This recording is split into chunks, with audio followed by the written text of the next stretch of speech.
Eh, Quiero que tengan su Biblia abierta en Lucas 10, por favor. Y voy a ir al verso 21, que fue donde nos quedamos. Lucas 10, 21. Dice en nuestro texto: en aquella misma hora que regresaron, es la hora donde los 70 habían regresado.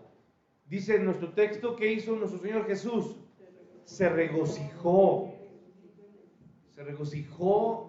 en gran manera en el Espíritu. Estoy agregando esto porque quiero darle el énfasis que ya había explicado la semana pasada. Esto obviamente estábamos hablando de que en armonía que Dios está actuando, porque cuando Dios actúa hay la Trinidad, Padre, Hijo y Espíritu Santo, los tres están trabajando. Yo no puedo imaginarme que de repente el Padre le dice al Hijo: oye, no, tú y yo ya trabajamos mucho, ahora vamos a dejarle la chamba al Espíritu Santo. Y el Padre se va a dormir un rato. ¿Usted cree? No. O el Espíritu Santo dice: no, ayúdame, a mí me dejaron la chamba más difícil, es trabajar con todos estos pecadores, ¿no? Estarlos redarguyendo. Denme un chance de descansar, porque hay mucha gente muy difícil, rebelde. No como ustedes, estoy hablando de otras personas, ustedes no. Pero, y dice: bueno, ahora ustedes hagan algo. No, el Padre está siempre actuando en concordancia con lo que hace ¿quién? El Hijo. Y el Espíritu Santo está en armonía ¿con quién? Con ambos.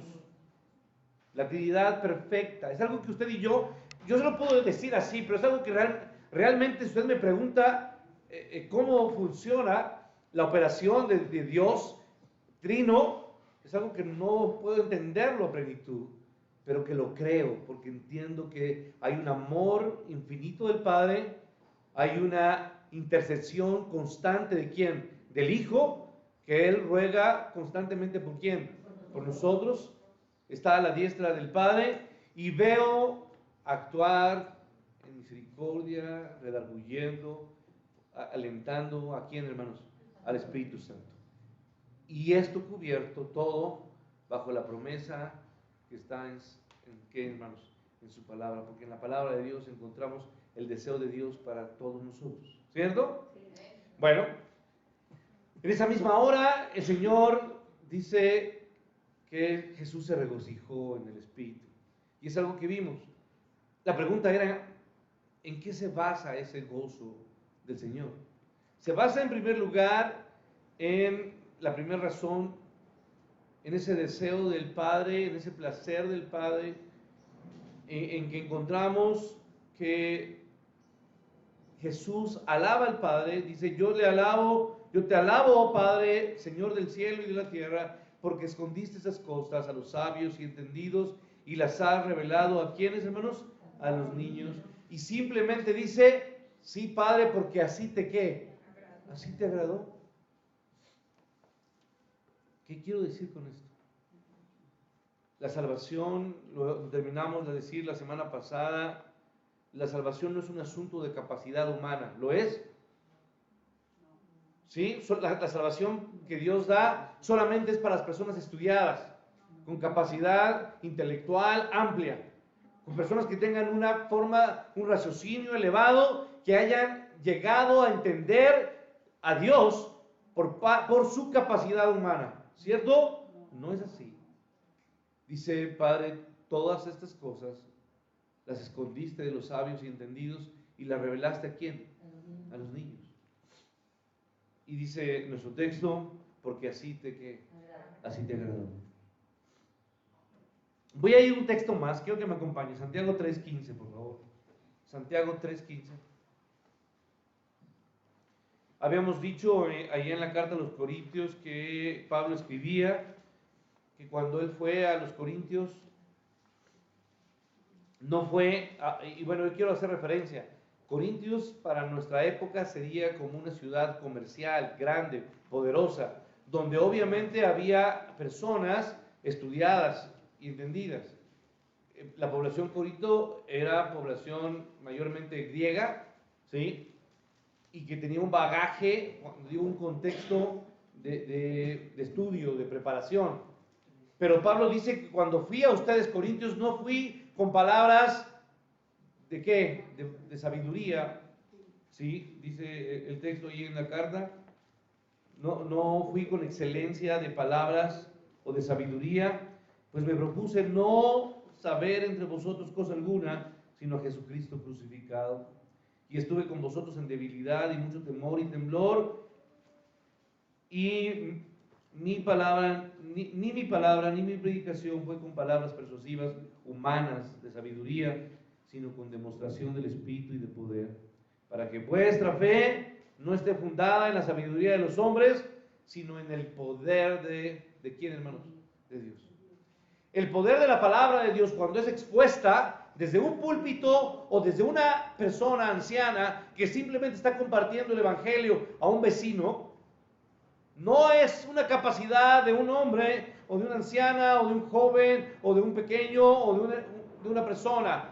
No hay nada de capacidad en nosotros. Es la excelencia, la riqueza, la grandeza de la propia palabra de Dios la que hace un efecto de redarguir, de convencer, obviamente a través del Espíritu Santo, y hace la obra perfecta de acercarnos aquí, hermanos, a Dios. Hermosa, hermosa verdad, ¿no? La grandeza y el poder que hay en sí mismo, ¿en dónde, hermanos? En la palabra. Santiago 3:15 dice, porque esta sabiduría, hablando de la sabiduría que es la palabra, no viene de dónde, hermanos, no desciende de lo alto, sino que es, ¿qué, hermanos? Sino terrenal, animal, diabólica, porque donde hay celos, contención, allí hay, ¿qué, hermanos? Perturbación y toda obra perversa. ¿Y cierto o no, hermanos? Cuando hay celo, cuando hay disensiones, cuando hay vanidad, cuando hay orgullo, ¿qué genera entre nosotros, hermanos? Conflicto. ¿Sí o no, hermanos? ¿Sí? Hay conflicto. Dice así, esta sabiduría no es la que desciende de lo alto, sino terrenal, animal y diabólica, porque donde hay celos, contención, allí hay perturbación y toda obra perversa. Pero la sabiduría, verso 17, por favor, síganme. La sabiduría que es de lo alto, que es de Dios, hermanos, es primeramente, ¿qué, hermanos? Pura. Después, ¿qué? Pacífica. Y luego, ¿qué? Amable, benigna, llena de misericordia y de buenos frutos, sin incertidumbre ni hipocresía, y el fruto de justicia se siembra en paz para aquellos que hacen, ¿qué, hermanos? La paz. Yo no sé si usted está entendiendo lo que Santiago está diciendo. Santiago está diciendo que la sabiduría de los hombres es terrenal y la califica como animal y también que diabólica. Porque la sabiduría humana lo único que crea es contención, es celos. ¿Sí me explico? Es lucha. El hombre es el peor enemigo de quién, hermanos? Del hombre. Y entonces es cuando de repente los hermanos de una familia empiezan aquí, hermanos, a pelear, porque uno sabe más que ¿qué? Que el otro. Y se crean celos y contención y toda obra que perversa. ¿No ha habido pleitos en casa, en familia, entre hermanos? Porque uno sabe más que ¿qué? Que el otro. Porque uno es un tonto y el otro no hizo esto. Porque tú no estudiaste y ella sí estudió. Todo esto, hermanos, crea que, hermanos, contención y daño, y termina lastimando las vidas y la familia y la vida familiar, porque la sabiduría humana solamente acarrea eso. Pero Santiago delimita y dice, pero la sabiduría que es de dónde, hermanos, de lo alto, que viene de Dios, que viene de la palabra de Dios, es primeramente pura. Y luego, ¿qué hace, hermanos? Trae paz, dice, es pacífica. Y luego es amable, benigna, llena de ¿qué, hermanos? de misericordia. Entonces, cuando una persona comienza a conocer la sabiduría de Dios, lo primero que recibe, hermanos, es la pureza que hay en Cristo. Las cosas no se buscan por interés, porque la sabiduría humana busca ¿qué solamente, hermanos? ¿Sacar qué? Provecho. Busca lo suyo propio, sus intereses, sus ganancias, mezquinas. ¿A costa de quién, hermanos? De los otros. Porque para pasar, hermanos, es necesario que empujar, lastimar, y si es necesario quitar a alguien en medio, lo quito. ¿Sí entiende, hermano? Pero la primera parte, lo primero que vemos aquí es que la sabiduría de Dios, hermanos, trae primeramente pureza, y luego dice, es pacífica, trae paz, es amable, es benigna, llena de misericordia y de buenos frutos, y en ella sobre todo no tiene hipocresía, y siembra paz para aquellos que hacen la paz. Qué hermoso es esto, hermanos. El contraste no es entre ser, yo quiero que hacer la diferencia, hermanos. No se trata de tener educación, grandes conocimientos académicos, de tener una formación rica o grande. No, esta no es la diferencia, no, sino que esta diferencia es entre ser competentes y no ser o ser incompetentes. Pero ¿quién nos da la competencia, hermanos? Dios mismo. Dios ha querido revelarlo a quién, dice, hermanos, a los niños. Pero cuando habla de los niños, hermanos, no se refiere solamente a los niños, sino se refiere a la ingenuidad y a la humildad y a la inocencia de quién, hermanos, de los niños. Entonces, en contraste a la idea de estas verdades profundas, que solo son para la gente elevada, élite, gente adinerada, gente con capacidad económica y académica, como ejemplo de los que entienden este tipo de vida, Jesús elige no a ellos, sino a quiénes, hermanos, a los niños. Pero ¿por qué digo esto? Voy a explicar esto. Los niños, hermanos, ¿tienen algo de qué presumir los niños, hermanos? Estoy hablando de los niños pequeños. ¿Qué han logrado los niños? Nada. No tienen ningún logro en sí. No tienen que presumir de algo que ellos hayan hecho por sí mismos. Porque ellos son totalmente dependientes de todo. ¿Sí o no, hermanos? No pueden valerse por sí mismos. No pueden caminar por sí mismos. No pueden comer por sí mismos. Necesitan que les lleven, ¿qué, hermanos? La comida y que les den la comida. A eso se refiere nuestro Dios. Los niños que no han logrado nada, no tienen estudios académicos, no se han expuesto a la sabiduría o al conocimiento humano, porque si hay algo que hace el conocimiento humano, solamente es que, hermanos, envanecer. ¿Sí o no, hermano? ¿Qué pasa con un adolescente cuando empieza a aprender muchas cosas? Le empieza a decir a sus papás que sus papás son unos tontos que no saben nada, que son ignorantes. ¿Tú qué vas a saber, mamá? Tú vives en la prehistoria. Yo manejo este tipo de cosas. Te descalifico. El conocimiento humano, la sabiduría humana envanece. ¿Sí? Y al envanecer me llena de orgullo. Y entonces a la demás gente le empiezo a ver como que, hermanos, como nada. Como gente insignificante. Pero, solamente se pueden salvar quienes en humildad admiten su incapacidad para conocer a Dios a través de su propia sabiduría y de su propio conocimiento. Lo primero que reconoce un creyente, hermanos, es que no podemos conocer a Dios por nuestra capacidad, por nuestras habilidades. Lo primero que reconoce un verdadero creyente es en humildad admitir que no tengo, que soy incapaz, que no puedo conocer a Dios fuera de ¿dónde, hermanos? De la revelación divina que Dios hizo a través de sí mismo. ¿Y cuál fue la revelación más clara que tenemos de Dios, hermanos? No solo ¿Fue la palabra de Dios? Sí, claro. Pero ¿cómo se reveló Dios al mundo? ¿Solamente a través de la palabra? Dice, en otros tiempos hablé a través de profetas, de tal, tal, tal. Pero ahora les hablo por mi palabra encarnada. ¿Que es quién? Cristo. Él es el verbo.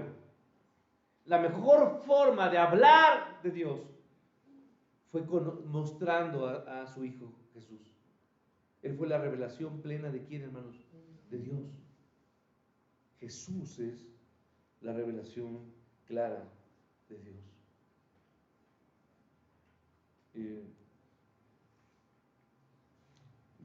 Quiero regresar al texto de Corintios, por favor. Vamos a Corintios. Primera carta de Pablo a la iglesia de Corinto.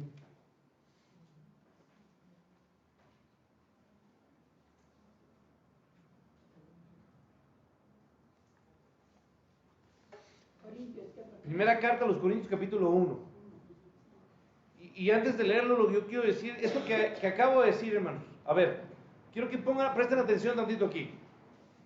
Si una persona no puede, reconoce que no puede, que es incapaz de conocer a Dios a través de la sabiduría humana, y que únicamente en humildad, aceptando su incapacidad y entendiendo que no hay forma de conocer a Dios fuera de la palabra de Dios, esto le quita toda gloria a quién, hermanos, al ser humano, ¿sí o no? Porque no hay nada de mí, no hubo nada en mí para poder yo conocer a Dios. Entonces, ¿esto a quién le da la gloria? ¿Al hombre? Esto apunta a que cuando uno reconoce y es salvo, termina diciendo yo soy salvo por la gracia y para la gloria de Dios. Salvo por gracia, glorificando a quién, hermanos, a Dios, porque Él lo quiso así, ¿no? Él lo quiso así. Es por su gracia y para su gloria. ¿Puede guardar estas palabras? Por su gracia y para su gloria. Ahora, entonces voy a Corintios y quiero que me siga brevemente. Dice el texto, el verso 29. A fin de que nadie se quede, hermanos, se jacte en qué, hermanos, en su presencia. ¿Sí me está siguiendo? Verso 29 del capítulo 1. A fin de que nadie presuma en la presencia de Dios. El verso 31, vayas un poquito más adelante, en la segunda parte del verso 31. Y el que se gloría, gloríese ¿qué? ¿En quién, hermanos? Gloríese en el Señor. Entonces hago aquí una pausa. La salvación no pertenece a los inteligentes, a los sabios, a los orgullosos, a hombres vanidosos, a los hombres que presumen todo lo que son y lo que tienen, porque creen que todo lo que tienen ha sido por sus propios méritos. No han entendido de quién viene la salud, la fuerza, la inteligencia. Eso no lo saben. Entonces la salvación no pertenece a ellos. Vaya al capítulo 2 de esta misma carta, verso 14, acompáñeme. 2:14 de la primera carta a los Corintios. Pero el hombre natural no percibe. No percibe quiere decir que puede estarse quemando, ¿sí o no? Un hombre que no percibes puede estar tocando algo caliente y simplemente ¿qué? No siente. ¿Y qué va a pasar? A ver, hermano, porque no sienta no significa que su dedo se va a quemar o no, o sí. ¿Se va a quemar? Se va a quemar, aunque no lo sienta. Y eso no es lo mismo que pasa con un alcohólico, con un drogadicto. No entiende que se está haciendo, ¿qué, hermanos? Daño. Pero él como no siente nada, porque lo que hace una droga, cualquier droga, es inhibir, ¿sí? Quita capacidad.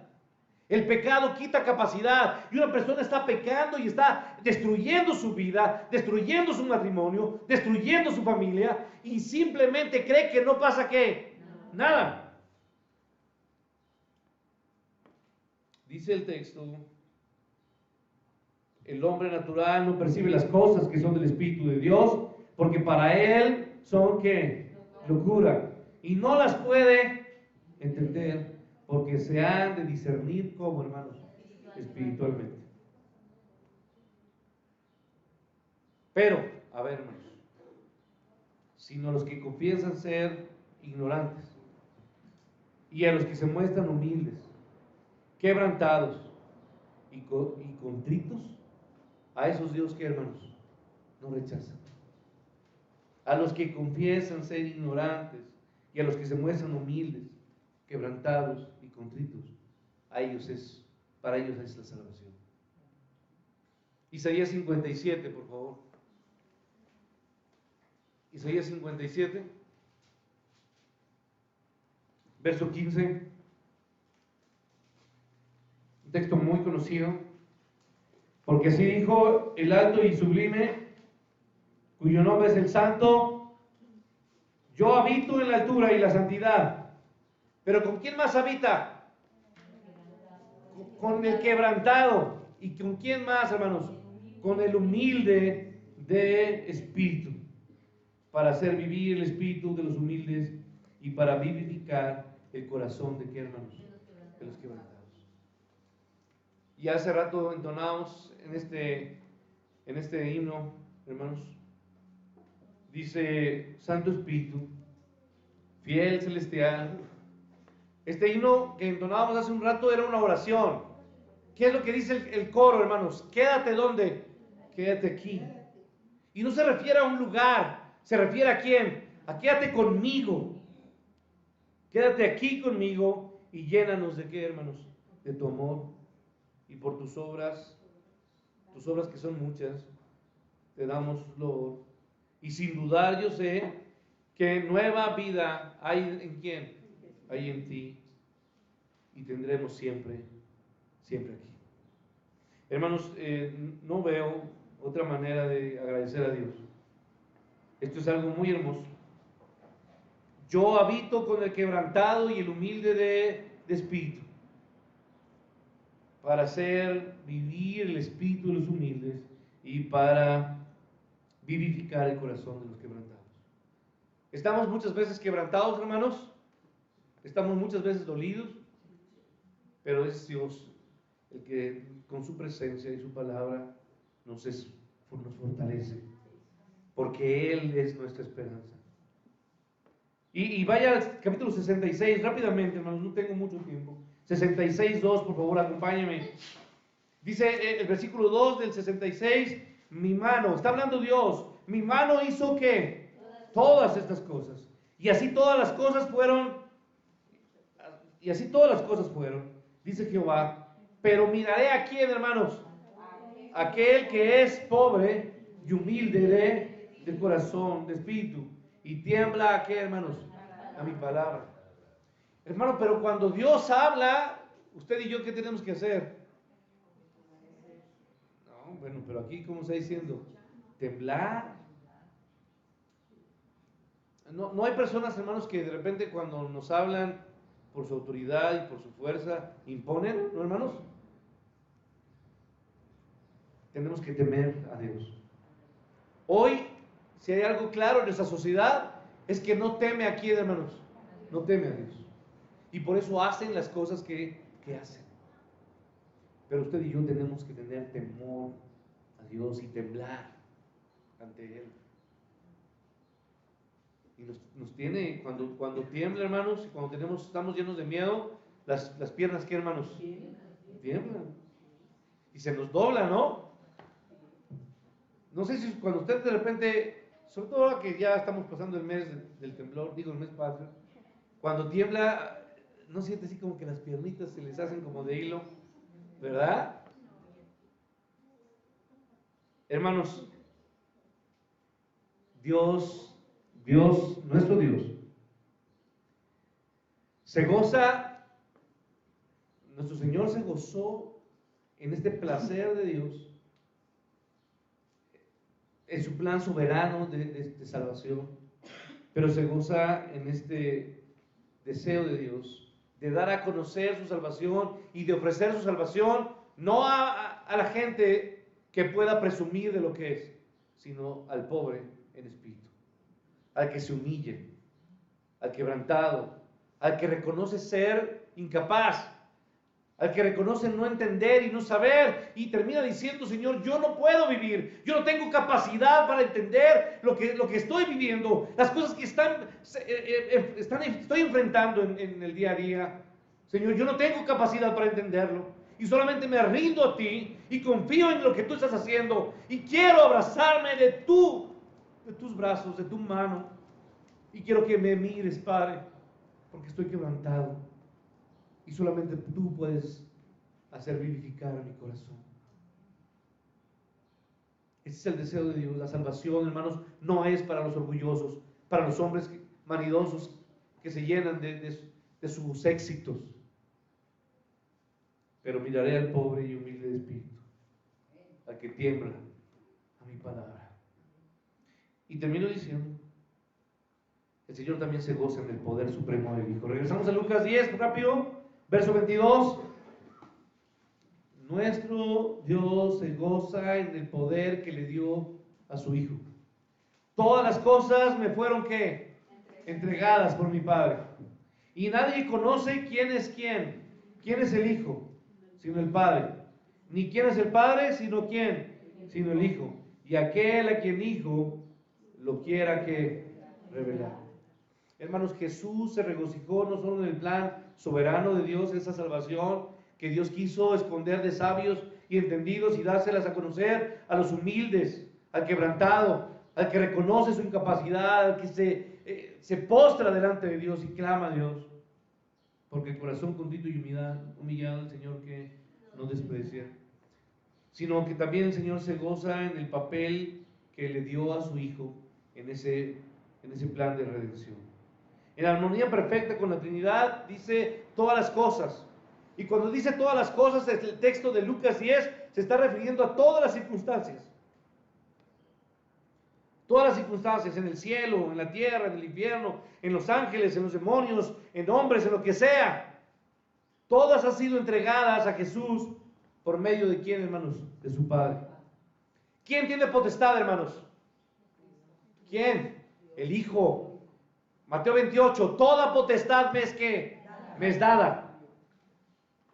Jesús, a Él fue entregada toda potestad. Por eso Él es el Curios, el Señor. Y ante Él se doblará toda rodilla. Y dirán, Él es el ¿qué? El Señor. ¿Quién tiene la potestad, hermanos? El Hijo. El Padre se la dio ¿a quién? Al Hijo. Entonces, hermano, el propósito soberano del Padre que puso en marcha el plan de redención, se le otorgó a su Hijo un poder supremo para hacer realidad ese propósito por medio del Espíritu Santo, obviamente. De acuerdo con ese diseño soberano del Padre, dice en Mateo 11, 27, nadie conoce quién es el Hijo sino el Padre. Entonces nadie sabría quién es el Hijo si el Padre, que junto con el Espíritu Santo tiene perfecto conocimiento del Hijo, no hubiera sido revelado enviándolo ¿a dónde, hermanos? Al mundo. Este texto tan conocido, de tal manera amó Dios ¿a qué? Al mundo. Y cuando dice al mundo está refiriéndose a quién, hermanos? A usted, no, a usted. Le amó a usted. Y en ese usted está su nombre, sus apellidos, su calle, su colonia, su país. De tal manera lo amó a usted que ¿qué hizo, hermanos? Que dio ¿a quién? A su Hijo. La ofrenda más grande, el regalo más grande, siempre lo he dicho, hermanos, ¿cuál es el regalo más grande dado a la humanidad, hermanos? Cristo. El regalo mejor es ¿qué? Es Cristo. Él es el regalo más grande. Yo sé que usted está esperando muchos regalos, pero ya hay un regalo que es enorme, inmerecido. Inmerecido. El regalo mejor es Cristo. Entonces, de acuerdo a ese diseño, nadie puede conocer al Padre, porque ¿quién conoce al Hijo? El Padre y el Espíritu Santo, ¿sí o no? Se conocen eternamente y ellos decidieron revelar ¿a quién, hermanos? Al Hijo. Por tal razón, solo Jesús puede revelarse o puede ser revelado. Y en Juan 1:18, Juan nos dice: a Dios nadie le vio jamás, el unigénito Hijo que está en el seno del Padre, Él le ha dado a conocer. Jesús es el Verbo fue hecho ¿qué? carne y anduvo ¿qué? Entre nosotros, y vimos su gloria, gloria como la del unigénito del Padre. Y Él habitó entre quienes entre nosotros, dice Juan, lleno de gracia y de verdad. El Hijo de Dios que ha venido y que ha dado entendimiento para conocer, nos ha dado entendimiento a través de la fe. Y a través de la fe entonces yo puedo llamar a Jesús como mi Señor y mi Salvador. El don de Dios dado a los hombres es la fe. Y la fe me hace decirle al Señor Jesús, tú eres mi Señor y tú eres ¿qué? Mi Salvador. Hermano, no tengo más que decir para hoy. Jesús mismo le dijo a Felipe, el que me ha visto a mí, ha visto al Padre. ¿Cómo puedes, dices tú, cómo me pides que te diga, muéstranos a quién? Al Padre. ¿Quieres ver al Padre? ¿A quién tienes aquí? Me tienes a mí. Y todo aquel que me ha visto a mí conoce quién? Al Padre. Quiero que se pongan de pie, por favor.